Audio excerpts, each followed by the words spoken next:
باللہ من الشیطان الرجیم بسم اللہ الرحمن الرحیم واستعینوا اور مدد طلب کرو بالصبر صبر سے والصلاۃ اور نماز سے وانہا اور بے شک وہ لکبیرۃ البتہ بھاری ہے الا مگر علی الخاشعین ان لوگوں پر جو عاجزی کرنے والے ہیں۔ واستعینوا مطلب یہ ہے کہ تم پر طرح طرح کی جو بلائیں اور مصیبتیں ہیں ان کو دور کرنے کے لیے صبر اور نماز کے ذریعے مدد طلب کرو۔ تم کو جو طرح طرح کی بلاؤں اور مصیبتوں نے گھیر رکھا ہے ان کو دور کرنے کے لیے صبر اور نماز کے ساتھ مدد طلب کرو۔ صبر بہت سے معنی کو شامل ہے۔ نمبر 1، اللہ پر توکل کر کے خوشی اور حاجت روائی کا انتظار کرو۔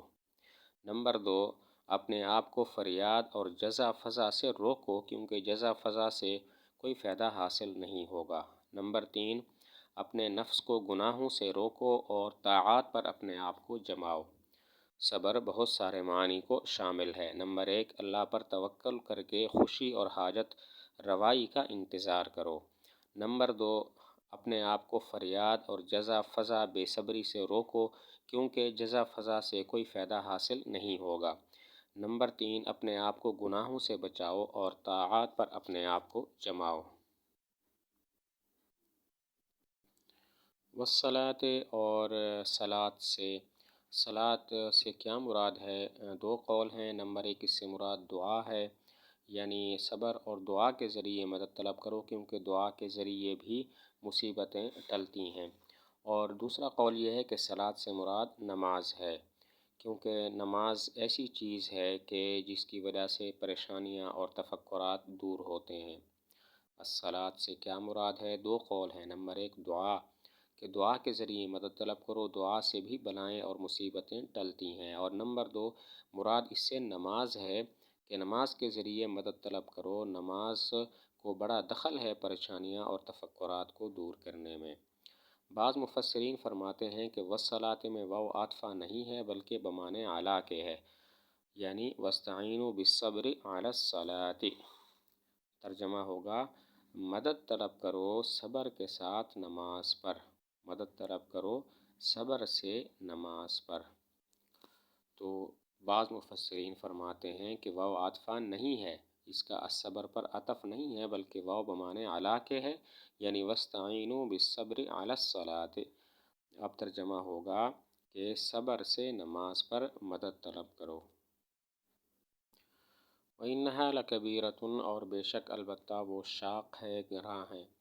ہا ضمیر کا مرجع کیا ہے؟ اس میں چند احتمال ہیں۔ نمبر 1، ہا ضمیر کا مرجع استعانت ہے جو واستعینوا سے معلوم ہو رہا ہے، تو اب عبارت ہوگی، تقدیری عبارت ہوگی وَإِنَّ الْإِسْتِعَانَةَ لَكَبِيرَةٌ اور بے شک وہ مدد طلب کرنا البتہ شاق ہے۔ نمبر 1، ہا ضمیر کا مرجع استعانت ہے جو واستعینوا سے مفہوم ہو رہا ہے، تقدیری عبارت ہوگی وَإِنَّ الْإِسْتِعَانَةَ لَكَبِيرَةٌ وہ مدد طلب کرنا البتہ شاق ہے، البتہ گراں ہے۔ نمبر 2، ضمیر کا مرجع صبر اور صلاۃ دونوں ہے۔ مرجع میں تعویل کر کے ضمیر کو مفرد لانا جائز ہوتا ہے۔ اب مطلب ہوگا وہ صبر اور نماز دونوں البتہ شاق ہیں۔ دوسرا احتمال یہ ہے کہ ضمیر کا مرجع صبر اور صلاۃ دونوں ہیں، مرجع میں تعویل کر کے ہا ضمیر مفرد کی لائی گئی ہے، تو اب مطلب ہوگا صبر اور نماز دونوں البتہ شاق ہیں۔ نمبر 3، ضمیر کا مرجع تمام اوامر و نواہی ہیں کہ اللہ تعالیٰ کے احکام پر عمل کرنا البتہ شاق ہے۔ تیسرا احتمال یہ ہے کہ ضمیر کا مرجع اوامر و نواہی ہیں، تمام اوامر و نواہی کہ اللہ کے تمام احکام خواہ وہ اوامر کی قبیل سے ہوں یا نواہی کی قبیل سے، روکنے کی قبیل سے، وہ البتہ شاق ہیں۔ اور چوتھا احتمال یہ ہے کہ ضمیر کا مرجع الصلاۃ ہے، وَإِنَّهَا یعنی وَإِنَّ الصَّلَاةَ لَكَبِيرَةٌ البتہ وہ نماز، بے شک وہ نماز البتہ شاق ہے، گراں ہے۔ الا علی الخاشعین مگر یہ گراں ان لوگوں پر نہیں ہے جو عاجزی کرنے والے ہیں۔ خشوع کا لغوی معنی ہوتا ہے سکون، اور مراد وہ مومن بندے ہیں کہ جن کے دل میں اللہ تعالیٰ کی اطاعت سے اطمینان اور چین حاصل ہوتا ہے۔ یہ البتہ گراں نہیں ہے مگر ان لوگوں پر البتہ گراں ہے مگر ان لوگوں پر جو خشوع کرنے والے ہیں، یعنی جو عاجزی کرنے والے ہیں، ان پر یہ نماز اور روزہ وغیرہ یہ کوئی مشکل نہیں ہے۔ خشوع کا لغوی معنی ہوتا ہے سکون، اور مراد وہ مومن بندے ہیں جن کے دل میں اللہ تعالیٰ کی اطاعت کی وجہ سے اطمینان اور چین ہوتا ہے۔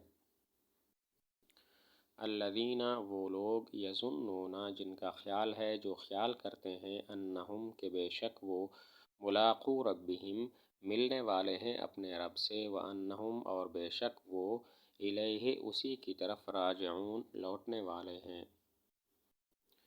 الذین یظنون، الخاشعین کی صفت ہے کہ جن کا خیال یہ ہے کہ وہ اپنے رب سے ملنے والے ہیں، قیامت آنے والی ہے۔ سوال ہوتا ہے اپنے رب سے ملاقات اور قیامت کا، تو ان لوگوں کو یقین ہے نہ کہ گمان، پھر کیسے فرمایا الذین یظنون، وہ لوگ گمان کرتے ہیں۔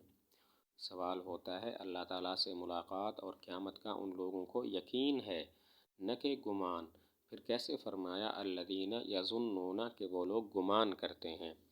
مختلف جواب ہیں۔ پہلا جواب یہ ہے کہ الظن یہ لفظ مشترک ہے، اس کے دو معنی ہیں، یقین اور گمان، یہاں پر یہ یقین کے معنی میں ہے۔ پہلا جواب یہ ہے کہ ظن لفظ مشترک ہے، اس کا معنی دو ہیں، گمان اور یقین، اور یہاں پر یہ یقین کے معنی میں ہے۔ دوسرا جواب یہ ہے کہ ظن کا ایک ہی معنی ہے گمان، لیکن مراد یہاں پر یقین ہے۔ دوسرا جواب یہ ہے یظنون، اس کا ایک معنی ہے گمان، لیکن مراد یہاں پر یقین ہے۔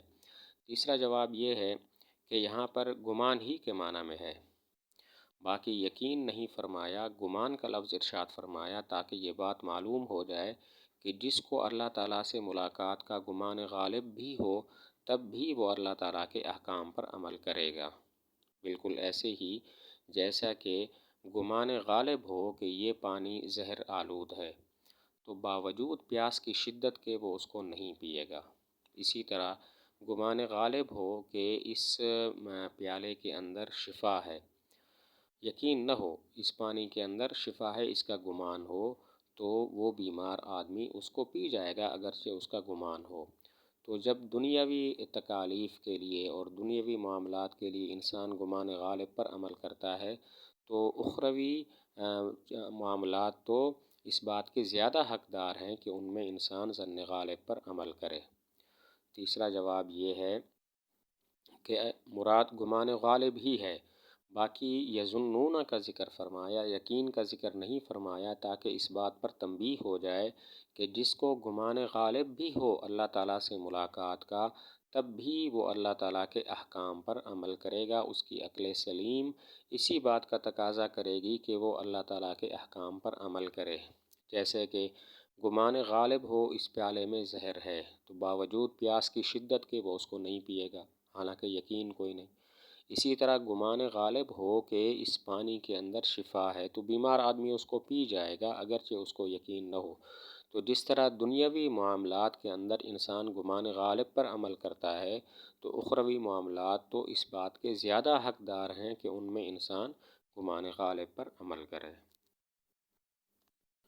انہم ملاقو ربہم، وہ اپنے رب سے ملاقات کرنے والے ہیں۔ یہاں مفسرین کے دو قول ہیں۔ نمبر ایک، آخرت میں وہ اللہ تعالیٰ کا دیدار کرنے والے ہیں، دیکھنے والے ہیں، اور نمبر دو، ملاقو سے ربہم سے مراد ہے حشر اور معاملہ خداوندی۔ انہم ملاقو ربہم، وہ اپنے رب سے ملاقات کرنے والے ہیں۔ مفسرین کے دو قول ہیں۔ نمبر ایک مراد ہے کہ اللہ تعالیٰ کو آخرت میں دیکھنے والے ہیں۔ نمبر دو مراد ہے کہ ان کو یقین ہے کہ قیامت قائم ہوگی، اور مراد معاملہ خداوندی ہے۔ وَأَنَّهُمْ إِلَيْهِ راجعون، اور وہ اسی کی طرف لوٹنے والے ہیں۔ اللہ تعالیٰ اسے نیکی اور برائی سب چیزوں کا بدلہ دے گا، تو جو شخص ان باتوں کا لحاظ کر لے اور ان باتوں کو ذہن میں رکھے، اس کے لیے صبر آسان ہو جاتا ہے۔ اس لیے مسنون یہ ہے کہ مصیبت زدہ شخص یہ پڑھا کرے اِنَّا لِلَّهِ وَإِنَّا إِلَيْهِ راجعون، وَأَنَّهُمْ إِلَيْهِ راجعون، اور یہ کہ وہ اسی کی طرف لوٹنے والے ہیں، یعنی ان کو یقین ہے کہ اللہ تعالیٰ کی طرف وہ جائیں گے اور ہر نیکی ہر برائی کا وہ بدلہ دے گا۔ تو جو شخص ان چیزوں کا لحاظ کرے، ذہن میں رکھے، تو اس کے لیے صبر آسان ہو جاتا ہے۔ تو اس لیے مسنون یہ ہے کہ جو شخص بھی مصیبت زدہ ہو وہ یہ پڑھا کرے انا للہ و انا الیہ راجعون۔